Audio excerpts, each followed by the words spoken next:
welcome back to Roompact's ResEdChat, where we provide a platform to talk about interesting topics in the field of residence life and college student housing.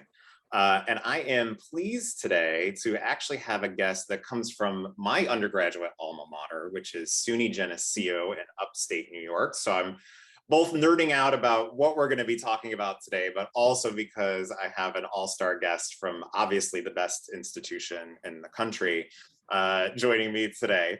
And today we're going to dig into behind closed doors and training RAs for crisis and emergency response situations. So to give you a little bit of background before I introduce my guest here about where we got to this place, one of our bloggers, Natasha, wrote a post on behind closed doors. Should we even still be doing it?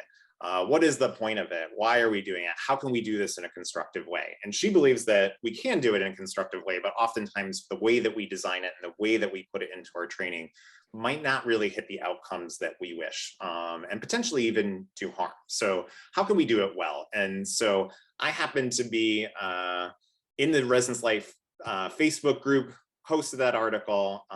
Rose came in and said, hey, I've actually done some research on this as part of my dissertation and have done some things on this to great effect. And that kind of clued me into, hey, maybe we need to get this person on the podcast to talk about these things, because I think it's a hot topic and something that almost all institutions do, but I don't know that all institutions necessarily do well. So that's kind of where we enter into today. But Rose, do you want to introduce yourself and tell us about yourself? Absolutely. Hi, everyone. I'm super excited to be on the show today. My name is Dr. Rose Waples. As Paul said, I work at the State University of New York at Geneseo. I had worked at the University of Rochester, which is where I was also completing my doctorate program pre-COVID, and did a lot of research. My dissertation topic is actually crisis and conflict management in RA training, which involved all parts of those aspects of training up to and including behind closed doors. So that's why I'm really excited to talk about that with everybody today, because there's a lot of research, not necessarily on behind closed doors specifically, but that kind of leads us in that direction and can help us when it comes to new adults and training them on crisis and conflict management. Yeah, that's great. I noticed when I was reading your dissertation ahead of this episode, I was like, when did she do this? You know, and I was like, oh, 2019, she got it in right before COVID. So like, great timing, because I've gone through a lot of dissertations that happened in that time frame, and of course it threw everything a little bit out of whack. Like, how are you gonna take a look at RA training that's happening in a weird virtual COVID year? Like, that would have been a mess. So I'm glad you got that in before the world was turned upside down. Me as well. And I got a great opportunity to actually implement some changes also before everything got shut down too. So certainly students are different, things are different, but I think a lot of the underlying research is still going to show through that it's the best thing. Yeah. Even better that you got to actually then turn around and use that before everything went a little haywire. But let's talk about this dissertation a little bit. Can you just give folks maybe a little bit of an overview of kind of like, here's my questions, here's what I was trying to research, here's what I was trying to understand, what motivated me and kind of going in this direction? Absolutely. So I'm definitely a practitioner at heart. I went the EDD route. I went the accelerated EDD route. I wanted to practice. And that was a lot of how my program was designed, was program evaluation or decision-making analyses. I went the program evaluation route, obviously, and was really looking for how this is going to show in practice. How is this going to work? I want to do it. And rarely do we do this level of in-depth evaluation on a program, certainly a program like this. So I was looking for, number one, something that was going to hold my attention for that long, because I've always been someone, and I'm sure there's a lot of people out there that are like, what am I going to spend a year plus writing that I'm not going to just hate by the end of it? I think either way, you're done at the end, sure. Even if you love it. Before we started, I was talking to Paul about, I probably didn't really love talking about it for like a year and a half after, and now I'm back. Now I'm like, this was great. after I had time to settle. But I'm smiling because I know how true that can be, having gone through it myself. So. Yeah, so you're just like, yeah, I'm done. I'd like to not talk about it for a while. And now I'm like all about it again. It really was such a demanding time. Again, it was an accelerated program. I wrote for 3 semesters, including a summer, and was done. It was hard to do that. And I had a lot of different data points, which everyone else around me was like, what are you doing? How are you going to do that? But I needed all of those data points.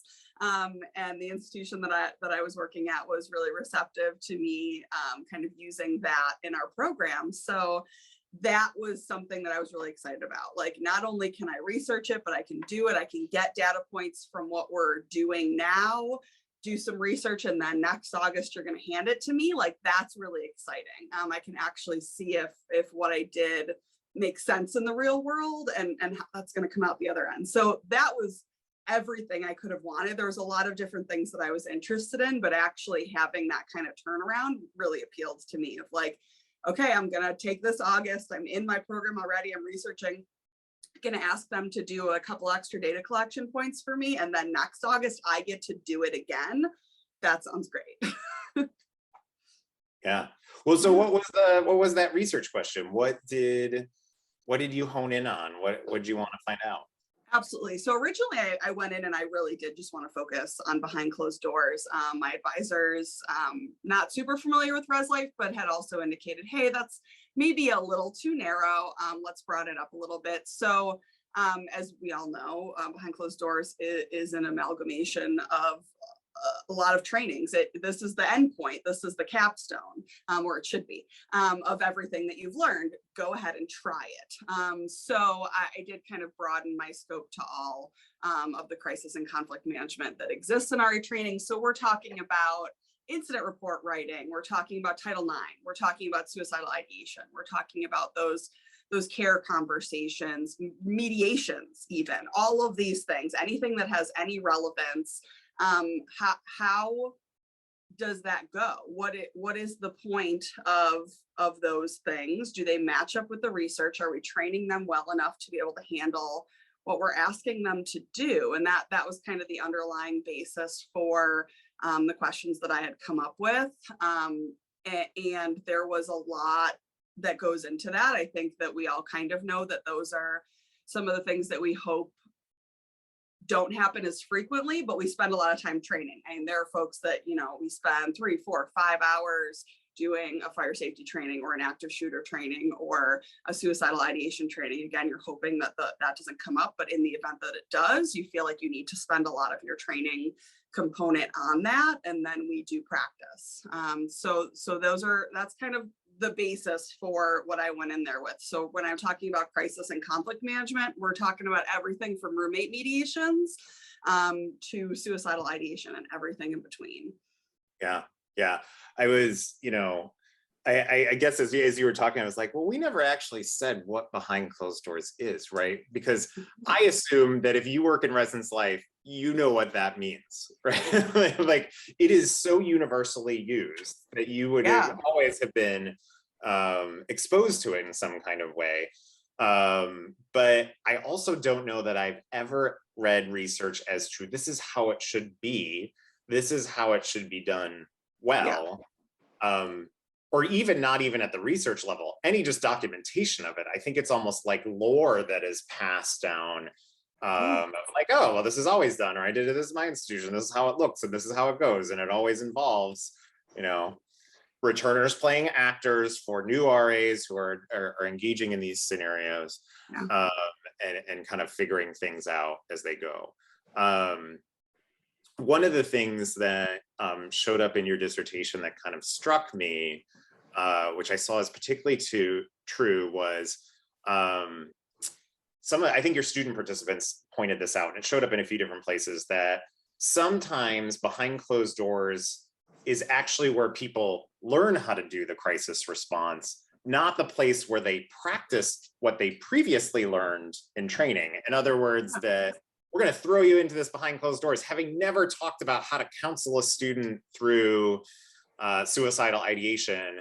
and the training is happening in the BCD space itself, not we're going to train you how to do that. Now you get to practice it later in the BCD space. And that seemed to be a kind of a big disconnect, and one that resonated with me that I've seen a lot. Can you talk about some of the ways that maybe behind closed doors, as structured in some ways, kind of misses the mark on what it should be or could be or ideally would be? Absolutely. It's like a test that you weren't able to prepare for. It's almost like you're going back to the interview for some of these folks, and it's just a test and you already have the job. It's funny how that happens. And I think, Paul, how it happens is that people sit there, and you're right, this is how we've always done it. We have these scenarios, they're the basics, they're the common ones, you know, whatever people are saying. And then folks maybe work backwards. So they're like, oh, we're seeing this new thing. It's happening a lot. Let's see how our RAs can handle it. We'll throw it into BCDs. Okay, but where's the training session that taught you how to handle that first? Yeah. And it doesn't have to be, you know, another 3 hours on X topic, because as we all know, who has that time? The time is shrinking, the budgets are shrinking, and that's something that people are constantly fighting over. And I think that that's why the conversation happens as well. Is BCDs the best way to do things? And I think it depends on your goal. If the goal is practice of what they've learned, then absolutely. If the goal is to teach it to them, then no. My answer would be no. They shouldn't be. It's almost like it's almost like experimenting with your staff. Okay, we're just going to throw you in here as an experiment to see how you go through this. In front of what's probably a double-sized residence hall room with 15 to 20 people standing in it with you. That doesn't sound stressful at all. No, not at all. Of course not. Yeah, it's that. I was like that. I mean, that to me is probably the biggest issue, other than overacting by your returners or not creating realistic scenarios. But can you talk about that? Like, what are some of the things where behind closed doors goes wrong? Or what are some of the practices that we've maybe commonly done and not done well? What kind of showed up for you in your research on that? Absolutely. I think that what you see a lot is number one, what we talked about, you just kind of using that as the training, a new scenario, no information, no policy procedure on it. Or, you know, maybe you could say, well, it was in the RA manual.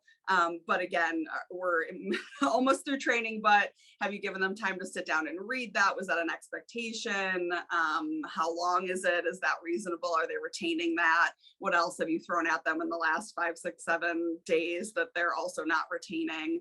Because that's just information overload. So that can be a lot of it. I think a lot of people focus behind closed doors is a logistical nightmare. Let's just say that. Like, it's a lot. How am I going to have all my staff in one place? Do I have enough to have the right group size, to have a group leader with each of them? Where are the professional staff? I don't have enough professional staff to do it. It's a lot. So I think people tend to focus on that. And that causes to make the logistics work, to make it so that everyone has those things. Maybe you're missing out on some of the things that need to happen. Is there someone stationed in the room? How long did you spend on actor training? Whose expectation was it to let the actors know what was and was not appropriate? Is it their ACRD? Was it the director? Who was kind of pushing that, that what's appropriate? Do you have safeguards for students who may be triggered in those situations? Have you even talked to the students about how to self-care in a situation that's going to be triggering? I think people go a lot of different ways on that in our field still. It's like, well, you're going to have to do this, so figure it out, or we're just going to pull you out of the situation because it's a trigger for you. And then when it actually happens to them, they're doing it for real and they're unable to get out of that situation because you never taught them how to get out of that situation safely while still passing off the student safely. There's a lot of things that we're not thinking a lot about. And I think because we spend so much time thinking about how the logistics are going to work, and it is a challenge for sure. Yeah, I mean, that's a reality, right? Like training, at least at most institutions, the way it's currently designed, is a crunch. And coordinating a big behind closed doors, usually done as a big monolithic, we're going to do the morning, or, you know, a big chunk. takes time. Right. And if you're focused on all that, you can lose the intentionality really fast because the logistics suddenly become the main focus and not the, what is the learning? What are we actually trying to do here? It can Yeah. get lost pretty easily, which is, I think, reasonable. Like, I understand why that happens. And I think just like behind closed doors is a culmination of a lot of things in training, it should also be a culmination of a lot of how you've set up your crisis and conflict management. Like we just talked about, training in general can be overloaded. This is usually at the end. They're getting session after session after session, just information packed into their brain, and who can retain a lot of that, right? You can do the same thing. So I'm sitting here saying, well, you have to train your students on how to handle incidents. If you're going to stand up there in front of them for 2 hours and just say, if this happens, this is what you do. If this happens, this is what you do. Is that also going to be retained enough for them to be able to practice it? So trying to scaffold things out for them, trying to introduce those things slowly, that's kind of what you have to do. And again, when you're just trying to throw different chunks of time at people, here's a chunk of time for Title IX, here's a chunk of time for counseling services, here's my chunk of time where I'm going to teach them how to handle the more res life guest policy type stuff. Here's a chunk of time for conduct. You're kind of thinking that way. You're chunking it out and assuming everything's getting hit. Are those things scaffolded? Do they lead into each other? Do they tie in? Do they build on skills? That can be a longer part of training. I think a lot of people also get to the point where they're planning training. Okay, maybe we're starting in April, maybe we're starting in June, planning training. Maybe we're starting now, planning training. And it's because you're like, well, the campus partners aren't going to talk to me yet, so I can't start. But there's a lot of things that you're doing internally that you could kind of plan out and scaffold. And yes, there are real challenges of, well, fire safety can only do this time because of these restrictions, or we have to have backup plans for these things. But if you can start and kind of scaffold those things intentionally instead of just putting people in blocks of time, that can also help your students build on, instead of, oh, you're spending all of your Title IX talking about how to do incident reports, but actually you haven't even talked about incident reports yet because conduct's tomorrow. Like, those can be very confusing, especially for new staff members. Yeah. There was, when I was reading your dissertation, there were a few pieces I kind of copied and pasted out because I wanted to remember them. And I think you're hitting on, there was another person, Virginia Koch, who I actually know pretty well. She did some stuff related to training and curriculum development of RA training. And you quoted her in your dissertation that said, most RA educators develop their training programs as a series of workshops presented by content experts rather than a comprehensive, intentionally designed learning experience.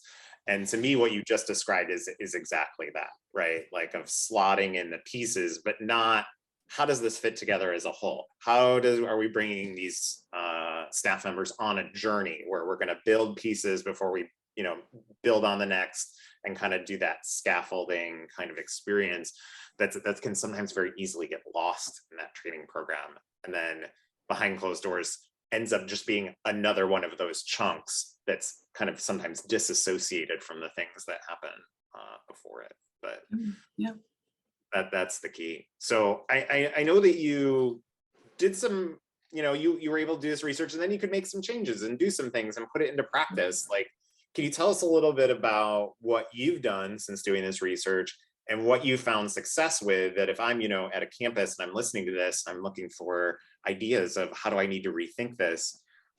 What would Rose's recommendations be of things that seem to work, or mindsets that seem to set you up better for success? Absolutely.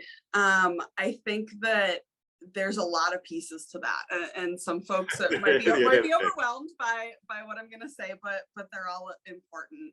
Obviously, a lot of it starts in that kind of professional staff training, or if you have grads, you could start there. Whoever's going to be that primary core group of the teachers, the instructors in this, and starting with them and saying, okay, this is how the day is going to go. Let's go over everything.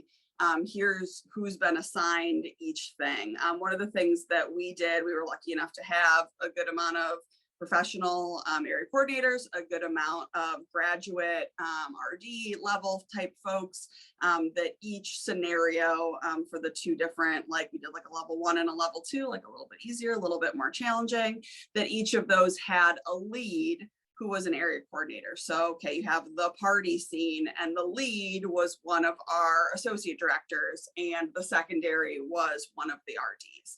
And there were 2 rooms happening at each time. So the lead was in one room and the secondary was in another room.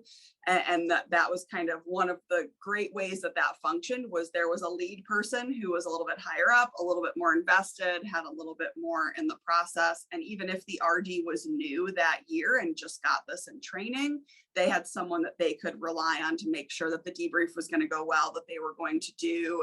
And maybe they practiced together, they trained their actors together, even though they were in different rooms. So there was that AD was there for that training, and could help train the other actors, trying to, again, even scaffold it for sometimes your new staff members can be helpful in those situations. So that can start as early as pro staff training when you're talking about how that's going to happen. The second thing that was important for me was to see, how is this actually gonna work, and is it gonna work? So we did pre and post tests. The pre-test was before any training took place, even online training. It was their first module, and online training was a pre-test that they had to do. And really what we were asking was 2 things, like, how do you feel your knowledge is around this particular topic already? And how do you feel like your confidence is about your ability to handle this particular topic? And we asked those questions, or again, before any training took place, and then after. We did see a good increase even in the returners. So I think that shows that it does work when you do it this way, is that not just their knowledge, like even if they came in thinking and you're like, yeah, that's not, they're not at a 4 out of 5 already. But they're the ones giving themselves that rating. So even if they move themselves from a 4 to a 5, they're measuring like, oh, I do actually know a lot more now. I am going to give myself a better score. So that does actually show something. The confidence indicator, I also think, was really telling on how well you think you're going to be able to handle the situation in the real world. How do you feel like you're going to do? Because having especially a new staff member come in and be like, you know, I wasn't at all before, and now I am. That says a lot about your procedure. So building that in. I talked a little bit about online training. I am a big proponent for online training. I think that it's really important for scaffolding. Again, if you go back to, I have a week with you, maybe 2 weeks if I'm lucky, usually somewhere in between that period, and I'm just going to spend 9 to 5 jamming you with as much information as I can. No one is retaining anything at that point. Maybe they know where their notes are for that particular section when the time comes, hopefully, but that's hard. So if you can do any measure of online training, and I actually did a significant amount where we were doing so online training, and I wrote down a couple of the modules that I had. Intro to duty, a video of what rounds look like. You know, is it 3 minutes? It's not like a whole set of rounds. It's, you're going down the hallway, you're looking for this. This is how you know, help general people with lockouts and things like that. A behind closed doors intro was one of the things that we did. So that was number 1, an opportunity for me to get 2 more scenarios in. You always want more scenarios. Yes, they're not acting them, but they're watching other people act them. I took the summer RAs, we went into an empty double room, and they were both the actors and the confronters. I took our RD that was working with the summer staff, and she did the debrief, and I filmed it, and it was the whole thing. This was exactly how it was going to look. And we did 2 scenarios that way and filmed them. And, you know, it took about as long for them to watch as 2 scenarios and BCDs were going to be to participate in. So it was a little bit of a longer thing, but they knew exactly what they were getting themselves into. And they got an opportunity to watch not only the scenario, but the debrief and how the debrief was going to go, so that wasn't necessarily scary. Like sometimes folks react to the acting, and sometimes our students can react to the answering questions on the debrief as the scary part, right? So it kind of gives them both ends of that. Yeah, I think it demystifies the process, right? It does. Yeah. And what's it going to look like? And you're getting that from your returners who are maybe even trying to scare you. No, you know what it looks like. I've shown you. Yeah. And I mean, there was even a time. So when I worked at American and I was assistant director there, I was pinch hitting for an empty RD position, which is a common thing right now, especially. Yep. And I knew I was going to walk into a behind closed doors room where it was the party scenario. So I was like, there's going to be overacting in this. And I thought, I don't want to put the RAs through this that I'm working with. So I'm going to do the session and they can critique how I approach this, because I didn't want to put them in a situation where I couldn't control levels of overacting. And I think that idea of even just watching one with with a returning RA or someone who can do it, quote unquote, more or less correctly or really well, is also just a valuable tool. So I love the fact that you recorded that and use that as well, let's give you an idea of what it could look like, what it should look like, what it would look like, and what we're going for here. Great way to kind of lower anxiety around it. Absolutely. And we know that our students across the board have higher levels of anxiety now. So the more that you can do for that, either before, during, or after, is going to help. And again, this is pre-COVID, but I still think that stuff stands up when it comes to lowering anxiety in particular, giving them as much as you can. We did a lot of our fire safety stuff online. We were really only doing in-person fire safety activities during our training. So a lot of the even watching live birds and stuff like that was online. Prohibited items training, code of conduct, policy basics. Those were all things that we did online. So that's definitely a couple hours. I don't know that you need to do all of those things, but getting that early helps, especially if you can get some of the basic conduct principles in there, will help with the handling of things later when you get to in person. So that was all done before they stepped foot and moved back in. They were doing it over the summer. A lot of that was drip contented out. So you got something the first week and then a couple weeks later, there was more available and those types of things. I know that some folks have challenges around that, but if you can do anything with online training, I do think it helps. Even if you can provide a manual sometimes before, that will help if you give them expectations for things that they should read before. But those are just some easy ways before you even get into in-person to start. Yeah, I mean, well, because there are things that online teaching and training does well and does not do well. And I think the one area where it does well is if it's knowledge level tasks, like I need you to know these things, I think online, is very good for that. Experiential things like what we're talking about with behind closed doors, a lot harder to do that in a virtual format, right? But if you can offload the knowledge tasks and use the in-person space for the strengths that in-person space allows, which would be the experiential, all the better, right? Yeah. And we certainly tried even some experiential things. We used some branching scenario software to try to do a basic care conversation with a student. Went well. Certainly in person does better, but even if you can give them a little taste of that, okay, I have to decide what I'm asking. Any little taste you can give them is good, but you're right, it's the knowledge component. Really, when I started to see we can train them, we have to train them in less time because we have less time and we have less budget to do it in. Online training has been a savior for that because we can spend our online training stuff doing knowledge and our in-person time doing experiential. Some people ask, does behind closed doors work? Is it something that we should be doing?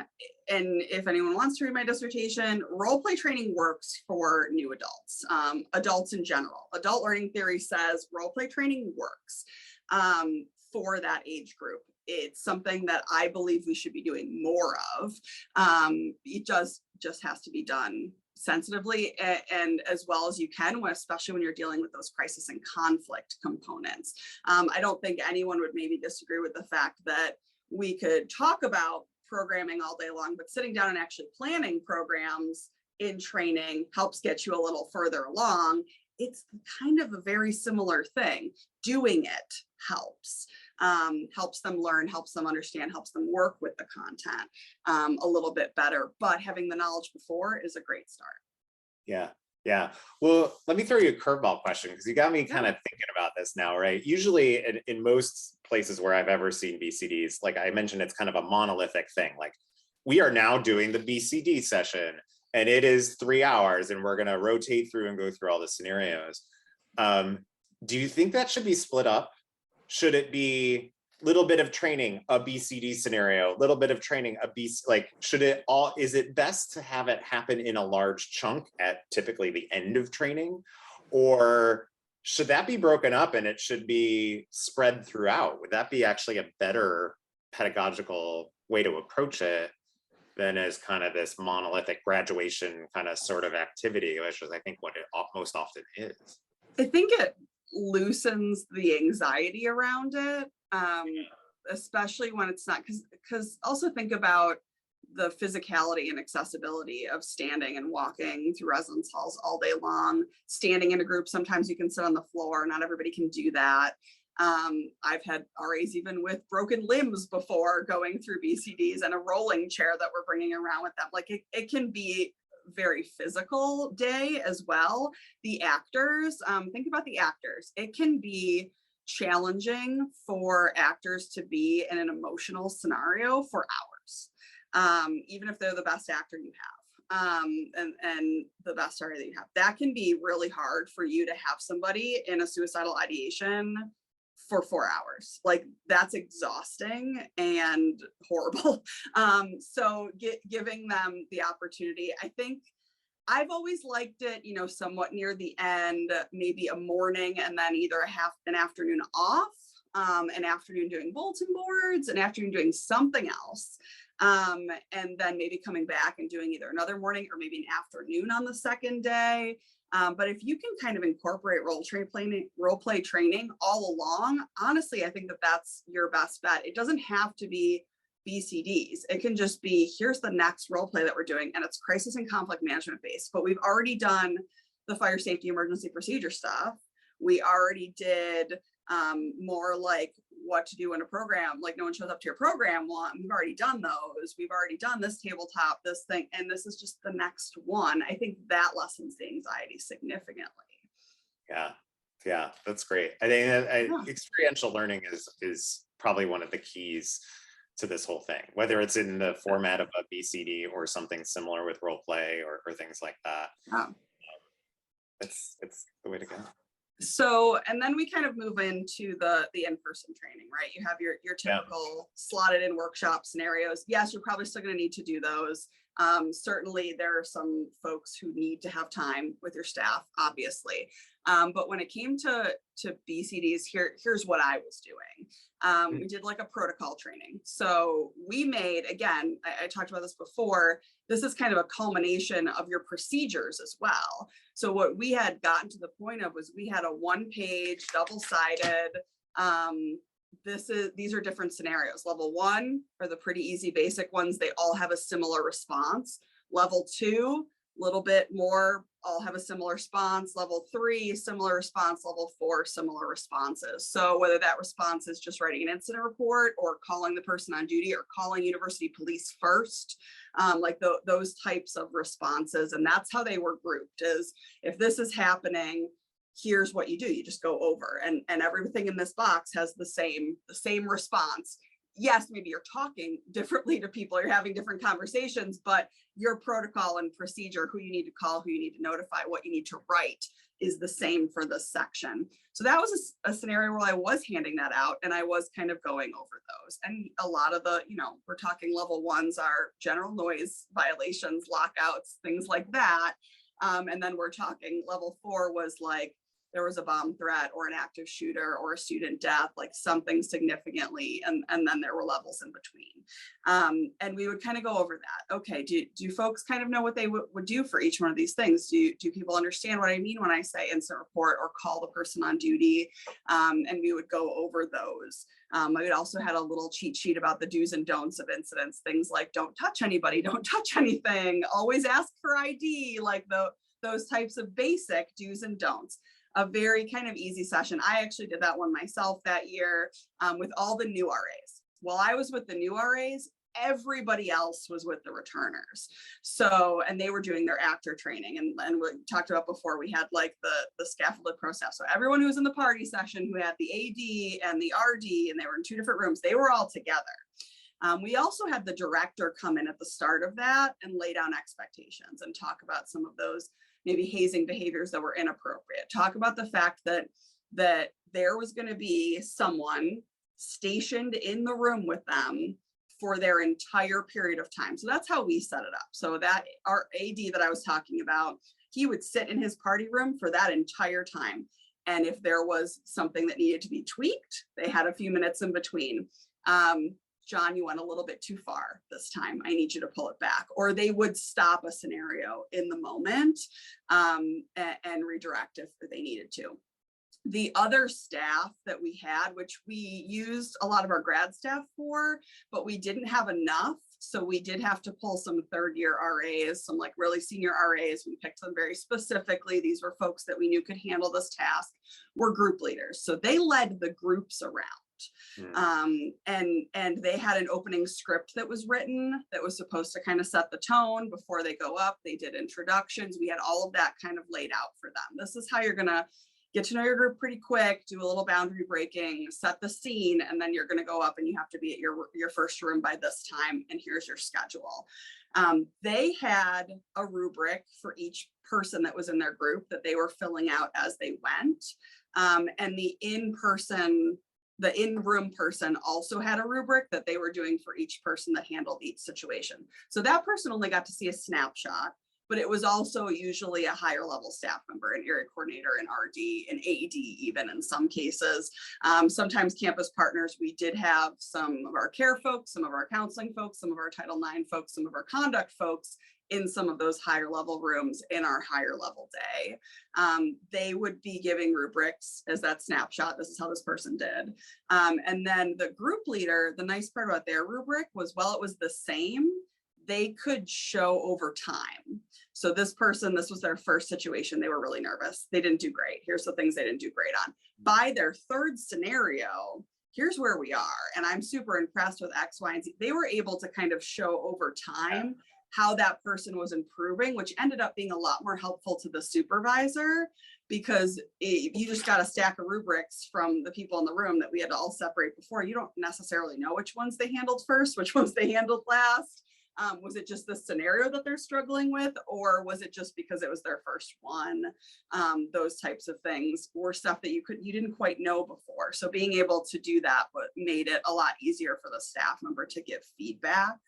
And then we, of course, did, like a lot of people do, the one room where you actually are writing an incident report from that room, and you do that after. So then after, behind closed doors, you would have a one-on-one with your supervisor a couple days later, or maybe it was your first one-on-one, where you could go over the rubrics, you could go over the incident report.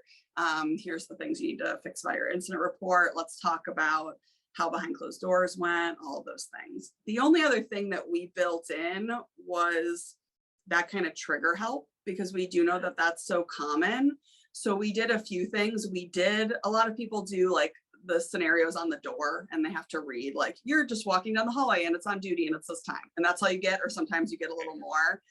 We actually did label triggers on those, so that if the group leader could say who's next, part of their intro was getting to know if anyone was particularly concerned about certain things.